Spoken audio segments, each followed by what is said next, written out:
Ladies and gentlemen, welcome to PRC Foundation. তো guys, আজকের লেকচারটার text পড়ার জন্য তোমরা আমাদের অফিসিয়াল ওয়েবসাইট literature.express.com ভিজিট করো, আর বাংলা ট্রান্সলেশনের সাথে পড়ার জন্য makeyourexam.com ভিজিট করো। তো চলো আজকের লেকচারটা শুরু। এখন আমরা যেটা আলোচনা করব সেটা হচ্ছে ক্রিটিক্যাল সামারি। তো ডক্টর ফস্টাস, যিনি জার্মানির উইটেনবার্গের একজন ইন্টেলেকচুয়াল পারসন, সে তার রিডিং রুমে বসে থেকে ভাবছে যে আমি সব বিষয়ের উপরে জ্ঞান অর্জন করেছি, যেমন ধর্মের উপরে জ্ঞান অর্জন করেছি, আইনের উপরে জ্ঞান অর্জন করেছি, চিকিৎসা বিজ্ঞানের উপরে জ্ঞান অর্জন করেছি, কিন্তু আমার এত জ্ঞান আমাকে কি দিল? আমাকে কোনো সম্পদ দিল না, আমাকে কোনো ক্ষমতাও দিল না। এটা ভেবে সে হয়রান হয়ে যাচ্ছে এবং সে ভাবছে যে এবার সে নতুন কিছু চর্চা করবে, অর্থাৎ সে নিক্রোমেন্সি চর্চা করবে, সে কালো জাদু বিদ্যা চর্চা করবে। আর এই কালো জাদুবিদ্যা চর্চা করার জন্য ডক্টর ফস্টাস তার দুইজন জার্মান ফ্রেন্ড, যাদের নাম হচ্ছে ভ্যালডেস এবং কর্নেলিয়াস, এদের সাহায্য নেয়। ভ্যালডেস এবং কর্নেলিয়াস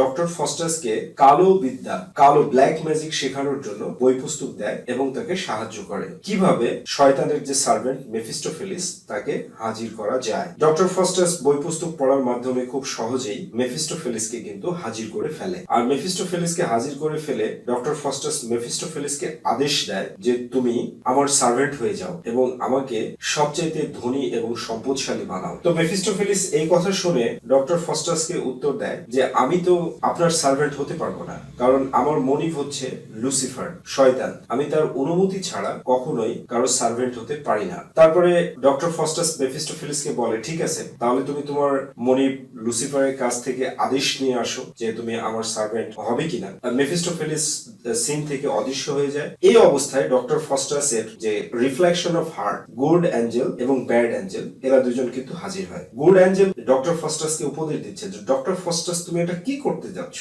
শয়তানের দ্বারস্থ হয়ে ক্ষমতা এবং সম্পদের অধিকারী হতে যাচ্ছ, এটা মোটেই ঠিক হচ্ছে না। এইভাবে গুড অ্যাঞ্জেল ডক্টর ফস্টাসকে ওয়ার্ন করছে, উপদেশ দিচ্ছে। ঠিক সেই মুহূর্তেই ব্যাড অ্যাঞ্জেল কিন্তু ডক্টর ফস্টাসকে ইন্সপায়ার করছে, এনকারেজ করছে যে না না, তোমার চিন্তা একদম সঠিক। তুমি যে সিদ্ধান্ত নিয়েছো এই যে একটা আলিশান জীবন যাপনের, এই জীবনটাই হচ্ছে প্রকৃত জীবন এই দুনিয়াতে, আর এই জীবনের বাইরে বেসিক্যালি আর কোনো জীবন এই দুনিয়াতে নেই। তো এইভাবেই ডক্টর ফস্টাস তার হৃদয়ের কনফ্লিকশনে ভুগছে। আর মেফিস্টোফেলিস লুসিফারের কাছ থেকে একটা বার্তা নিয়ে এসেছে ডক্টর ফস্টাসের কাছে। নিয়ে এসে ডক্টর ফস্টাসকে বলছে যে ফস্টাস, লুসিফার তোমার শর্তে রাজি হয়েছে, কিন্তু একটা শর্ত আছে যে 24 বছরের জন্য তোমাকে এই পৃথিবীর সবচাইতে বেশি ক্ষমতাবান, সুনামধন্য আর সম্পদশালী লোক বানানো হবে। আর 24 বছর পরে তোমাকে মৃত্যুবরণ করতে হবে এবং চিরতরে তোমার আত্মাকে নরকের বাদশা লুসিফারের কাছে বিক্রি করে দিতে হবে। আর এর জন্য তোমার নিজের শরীরের রক্ত দিয়ে তোমাকে একটা বন্ড সাইন করতে হবে। তারপর ladies and gentleman, doctor Faustus এবার কি করবে? তো ডক্টর ফস্টাস ভাবছে যে ঠিক আছে, আমি সবচেয়ে বেশি সম্পদশালী লোক হতে চাই, ক্ষমতাবান লোক হতে চাই, সুতরাং আমি অবশ্যই এটা সাইন করব। তো ডক্টর ফস্টাস যখন চাকু দিয়ে তার নিজের হাতে আঙ্গুল কাটার জন্য আঘাত করে, তখন কিন্তু তার আঙ্গুল কাটে কিন্তু রক্ত জমে যায়। এই যে জমে যাওয়া রক্ত এবং রক্তের যে ব্লাডের যে সিম্বলিক সিগনিফিকেন্স, সেটা আমি আলোচনা করেছি। এইটা কিন্তু ওয়ার্নিং দেওয়া হয় একটা। তো তখন এই জমে যাওয়া রক্ত দিয়ে তো ডক্টর ফস্টাস এই এগ্রিমেন্টটাকে সাইন করতে পারছে না। তো তখন মেফিস্টোফেলিস কি করলো যে এক খণ্ড কয়লার আগুন নিয়ে আসলো, নিয়ে এসে ডক্টর ফস্টাসের ওই রক্তটা গলিয়ে ডক্টর ফস্টাসকে দিয়ে ওই এগ্রিমেন্টটাকে সাইন করিয়ে নিল। তো এরপরে এই এগ্রিমেন্টের পরে আবার যে দৃশ্যটা আসে সেটা হচ্ছে গুড অ্যাঞ্জেল এবং bad angel. Good angel doctor ফস্টাসকে আবার বলছে যে ডক্টর ফস্টাস, এখনো সময় আছে, তুমি ফিরে এসো, কারণ তোমার সময় কিন্তু এখনো চলে যায়নি। তুমি বেশ একজন জ্ঞানী মানুষ, তুমি খুব সুন্দর সাবলীল জীবন এই দুনিয়াতে যাপন করতে পারো, তো তুমি কেন নিজেকে শয়তানের দ্বারস্থ করবে? তুমি ফিরে এসো। ব্যাড অ্যাঞ্জেল বলছে, কি ডক্টর ফস্টাস, এটা একটা কি ধরনের বিষয়? তুমি এগ্রিমেন্ট সাইন করেছো, দুনিয়াতে সবচাইতে আলিশান জীবন যাপন করবে, এর চাইতে সুসংবাদ, এর চাইতে ভালো জিনিস তোমার জন্য কি হতে পারে? তো ডক্টর ফস্টাস এইভাবে কনফ্লিকশনের মাধ্যমে শয়তানের দ্বারস্থ হয়ে যায় এবং শয়তানের পন্থা অবলম্বন করে। এর পরবর্তীতে সিনটা টার্ন নেয় যে ডক্টর ফস্টাস মেফিস্টোফেলিসের সাথে বিভিন্ন বিষয়ে আলোচনা করছে এবং ডক্টর ফস্টাস মেফিস্টোফেলিসকে মেফিস্টোফেলিসকে বলছে যে মেফিস্টোফেলিস, এবার আমাকে একটা সুন্দরী বউ এনে দাও, আমি সুন্দরী একটা মেয়েকে বিয়ে করতে চাই, কারণ নারী সঙ্গ এই দুনিয়ার সবচেয়ে সুখ এবং স্বাচ্ছন্দ্যের। তখন মেফিস্টোফেলিস ডক্টর ফস্টাসকে বলছে যে ন, আমাদের লাইনে বিবাহ বৈধ না, তবে তুমি মিস্ট্রেস রাখতে পারো। এই যে মিস্ট্রেস রাখার যে বিষয়টা, এটাকে কিন্তু এই যে অবৈধ বিবাহ বহির্ভূত অবৈধ সম্পর্ককে ক্রিস্টোফার মার্লো এখানে কিন্তু স্যাটায়ার করেছে। তো ডক্টর ফস্টাস বলছে ঠিক আছে, তাহলে মিস্ট্রেসই নিয়ে আসো। তো প্রথমে মেফিস্টোফেলিস একটা শয়তানের শিষ্য মহিলাকে ডক্টর ফস্টাসের কাছে নিয়ে আসে, কিন্তু ডক্টর ফস্টাসের সেটা পছন্দ হয়নি। তো এইভাবে ডক্টর ফস্টাস মেফিস্টোফেলিসের সাথে বিভিন্ন বিষয়ে আলোচনা করছে, পৃথিবীর যে ইভলিউশন, বিপ্লব, বিবর্তন সম্পর্কে আলোচনা করছে। এবং এই আলোচনা করার মাধ্যমে ডক্টর ফস্টাস যখন মেফিস্টোফেলিসকে প্রশ্ন করে যে দুনিয়াটা কে সৃষ্টি করেছে, তখন কিন্তু মেফিস্টোফেলিস চুপ করে যায়, সে উত্তর দেয় না। কারণ হচ্ছে শয়তানের লাইনে ঈশ্বরের নাম নেওয়া যাবে না। ঈশ্বরের নাম যদি নেয় তাহলে তো শয়তান আর শয়তান থাকলো না। এরপরে মেফিস্টোফেলিসকে ডক্টর ফস্টাস আরো একটা প্রশ্ন করে যে স্বর্গ কোথায় আর নরক কোথায়। তখন মেফিস্টোফেলিস বলছে যে নরক একটা নির্দিষ্ট জায়গাতে সীমাবদ্ধ না, নরক সেখানেই থাকে যেখানে ঈশ্বরের অস্তিত্ব থাকে না, যেখানে ভালোর অস্তিত্ব থাকে না। এইভাবে যখন ডক্টর ফস্টাস মেফিস্টোফেলিসকে বিভিন্ন ধরনের প্রশ্নে জর্জরিত করছিল, তখন মেফিস্টোফেলিস বাধ্য হয়ে লুসিফারকে বলছে যে ডক্টর ফস্টাসের হাত থেকে আমাকে বাঁচান, আমি এর প্রশ্নের উত্তর দিতে দিতে একেবারে ক্লান্ত হয়ে পড়েছি, আমাকে এখান থেকে মুক্তি পেতে হবে। তখন লুসিফার, এই বেলজিবাব, এরা সবাই ডক্টর ফস্টাসের কাছে আসে এবং ডক্টর ফস্টাসের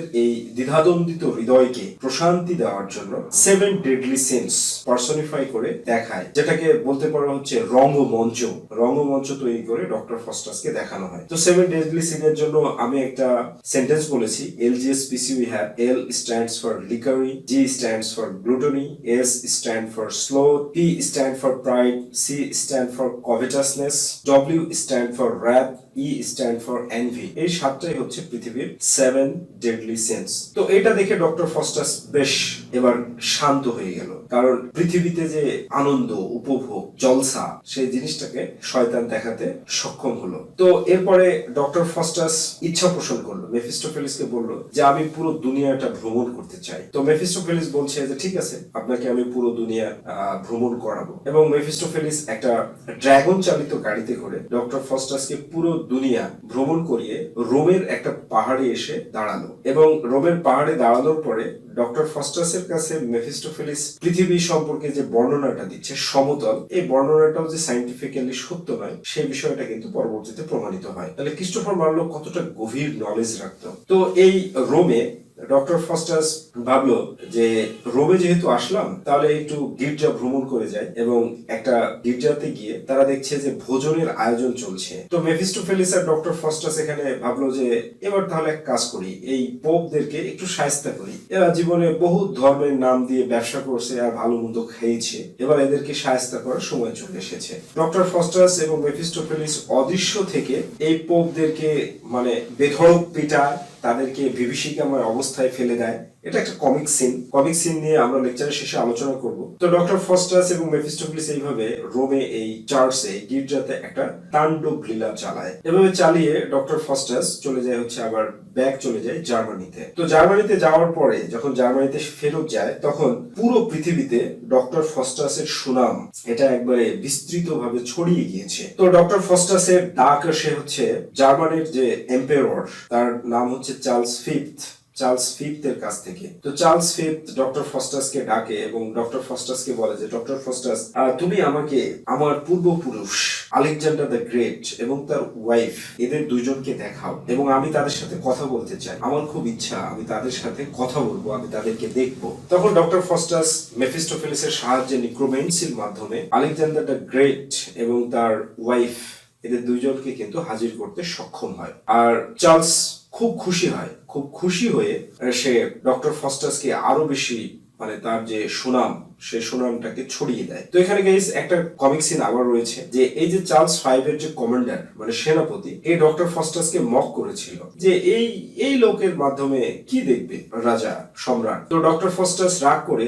এই সেনাপতির মাথায় দুটা শিং গজিয়ে দেয়। ডক্টর ফস্টাস যখন তার নিক্রোমেন্সি পারফর্ম করে তখন ডক্টর ফস্টাস ইম্পেররকে বললো যে আপনার সেনাপতিকে বাইরে যেতে বলে। আর সেনাপতি যখন বাইরে গেল তখন তাকে দেখে সব সোলজাররা না হেসে পারলো না। তারপরে নিক্রোমেন্সি শেষ হওয়ার পরে সে যখন আবার কোর্টে প্রবেশ করলো তখন রাজাও তাকে দেখে হেসে ফেললো এবং ডক্টর ফস্টাসকে বললো যে ডক্টর ফস্টাস ওকে তুমি মাফ করে দাও। তো ডক্টর ফস্টাস তাকে মাফ করে দিল এবং ডক্টর ফস্টাস এই ভেলকি দেখানোর পরে সে খুব ক্লান্ত এবং শান্ত, সে বাড়িতে একটু বিশ্রাম নিচ্ছে। তো বিশ্রাম নিচ্ছে এমন তো অবস্থায় একজন ঘোড়া ক্রেতা, ঘোড়া বিক্রেতা, সে ডক্টর ফস্টাসের কাছে ঘোড়া কিনতে এসেছে। তো ডক্টর ফস্টাস বলছে যে আমি তোমার কাছে একটা ঘোড়া বিক্রি করব, তো তুমি এই ঘোড়াটা দিয়ে সব জায়গায় যেতে পারবে, শুধু পানির উপর দিয়ে যাবে না। তো ডক্টর ফস্টাস এই ঘোড়াটা বিক্রি করে আর এই হর্স কোর্সার এই চরিত্রটা এই ঘোড়াটা নিয়ে মানে পানিতেই নামে, যে ঘোড়া এত সুন্দর চলছে তো পানির মধ্যে গিয়ে দেখি কি হয়। তো পানিতে নামার সাথে সাথে যেই না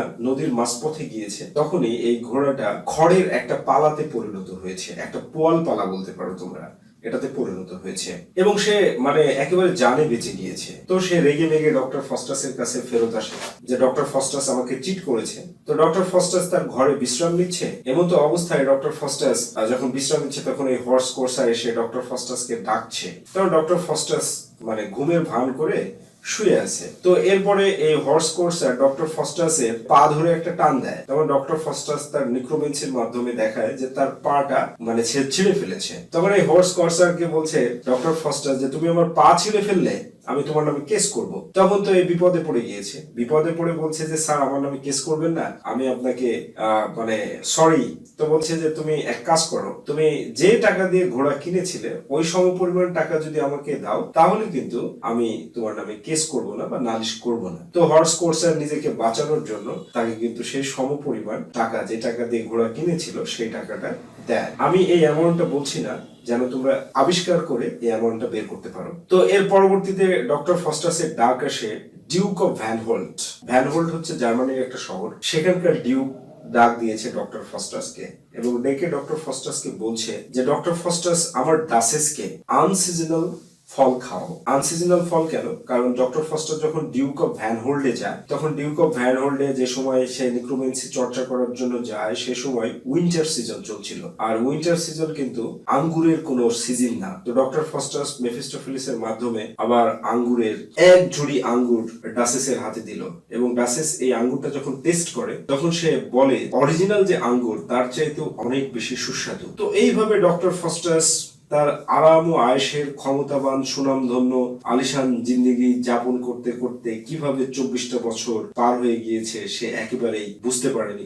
এবার 24 বছরের শেষ দিনে ডক্টর ফস্টাসের কাছে একজন ওল্ড ম্যান এসে ডক্টর ফস্টাসকে বলছে যে ডক্টর ফস্টাস এখনো সময় আছে, তুমি প্রায়শ্চিত্ত করো, কারণ তোমার প্রায়শ্চিত্ত যদি করো তাও তুমি মুক্তি পাবে। তখন লুসিফার মেফিস্টোফেলিসকে ডক্টর ফস্টাসের কাছে পাঠায় এবং বিভিন্ন ধামকি ধুমকি দেয়, আর এর কারণে ডক্টর ফস্টাস সে কিন্তু প্রায়শ্চিত্ত করতে পারে না। তো লেডিস এন্ড জেন্টলম্যান, ডক্টর ফস্টাসের শেষবারের মতো কিন্তু একটা সুযোগ ছিল, কিন্তু ডক্টর ফস্টাস শেষবার তার নিজের শেষ ইচ্ছা পূরণ করার জন্য যে ইচ্ছাটা প্রকাশ করে সেটাও একটা অবৈধ ইচ্ছা। সে বলে আমার জীবন তো শেষ মুহূর্ত, তো তুমি এক কাজ করো মেফিস্টোফেলিস, আমাকে শেষবারের জন্য হেলেনকে নিয়ে এসে দাও। হেলেন হচ্ছে এই পৃথিবীর সবচেয়ে সুন্দরী মহিলা, তো তাকে নিয়ে এসে দাও, আমি আমার শেষ সময়টা তার সাথে কাটাতে চাই। শেষ ইচ্ছা পূরণ করে এবং হেলেনকে সে নিয়ে এসে দেয়। তো ডক্টর ফস্টাস হেলেনের সাথে তার শেষ মুহূর্ত যাপন করে আর ঠিক রাত 12টার সময় ডক্টর ফস্টাসের মৃত্যু ঘটে। তো ডক্টর ফস্টাস মৃত্যুর আগে তার যে জমানো টাকা পয়সা, এই টাকাগুলো সম্পদগুলো সব তার বিশ্বস্ত যে সার্ভেন্ট ওয়েগনার তাকে দান করে যায়। তো সকালবেলায় যখন জার্মানির জ্ঞানী ব্যক্তিরা এবং তার বন্ধুরা আসে তখন এসে দেখে যে ডক্টর ফস্টাসের শরীরের অংশগুলো ছিঁড়ে ছিঁড়ে আছে, একটা বিভৎস মৃত্যু হয়েছে। তারপরে সবাই চাইলো যে ডক্টর ফস্টাসকে একটা ভালো ফিউনারেল অর্থাৎ তাকে ভালোভাবে সমাধিস্থ করবে। তো এইভাবেই এই ট্র্যাজেডিটা শেষ হয়েছে। তো গাইস, এই ট্র্যাজেডিতে মূলত কয়েকটা কমিক সিন আছে যেমন রোমের যে চার্চের ঘটনা, এটা একটা কমিক সিন। তারপরে হচ্ছে হর্স কোর্সারের সাথে যে ডক্টর ফস্টাসের যে মানে আচরণ, সেটা একটা কমিক সিন। এবং জার্মান ইম্পেরর চার্লস এর কোর্টে যে সেনাপতির মাথায় শিং গজিয়ে দেওয়া, এটা একটা কমিক সিন। এর বাইরে যে আরেকটা কমিক সিন এখানে দেখানো হয়েছে, আমি সেটা সামারিতে বলিনি, কমিক সিনে বলবো তাই, যে রবিন নামে একজন ঘোড়া ব্যবসায়ী, সে ডক্টর ফস্টাসের এই নিক্রোমেন্সির বই চুরি করে, এবং চুরি করে সে তার যে সার্ভেন্ট র্যালফ, এই র্যাফের সাথে একটা মদের দোকানে গিয়ে একটা কমিক সিন তৈরি করে। মদ রাখা আছে গ্লাসে, গ্লাস আপনা আপনি চলে আসছে তাদের কাছে এবং তারা সমানে মদ খাচ্ছে। তো রবিন মেফিস্টোফেলিসকে ডাকে এবং মেফিস্টোফেলিস দীর্ঘ পথ পাড়ি দিয়ে এসে রবিনের প্রতি ক্ষিপ্ত হয়ে যায় এবং ক্ষিপ্ত হয়ে রবিন এবং র্যাফকে বানর এবং কুকুর বানিয়ে দেয়। তো এইভাবে ডক্টর ফস্টাসের ট্র্যাজেডিটা শেষ হয়েছে। এই ট্র্যাজেডিতে যে মোরাল লেসনটাকে ফুটানো হয়েছে, সেটা বেসিক্যালি আমরা এইভাবে ইভ্যালুয়েট করতে পারি: the journey of the materialistic world is trifling and ephemeral, so one should accept limitations. এই পৃথিবীর যে বস্তুবাদী পৃথিবীর যে জীবন, এই জীবনটা হচ্ছে তুচ্ছ এবং ক্ষণস্থায়ী, সুতরাং কোনো মানুষই যেন তার সীমানা লঙ্ঘন না করে। By the end of the lecture, I believe that this is the very lucrative lecture for you. আর এতটুকু যদি তোমার এই লেকচারটা থেকে সাহায্য হয় বা সাহায্য আসে, হেল্প আসে, তাহলে লেকচারটা তুমি শেয়ার করো, কারণ তোমার একটা শেয়ারের মাধ্যমে আরো অনেক স্টুডেন্টস উপকৃত হবে। আজকের লেকচার এ পর্যন্তই। আগামী লেকচারে আবার সাক্ষাৎ হবে। Be happy and successful.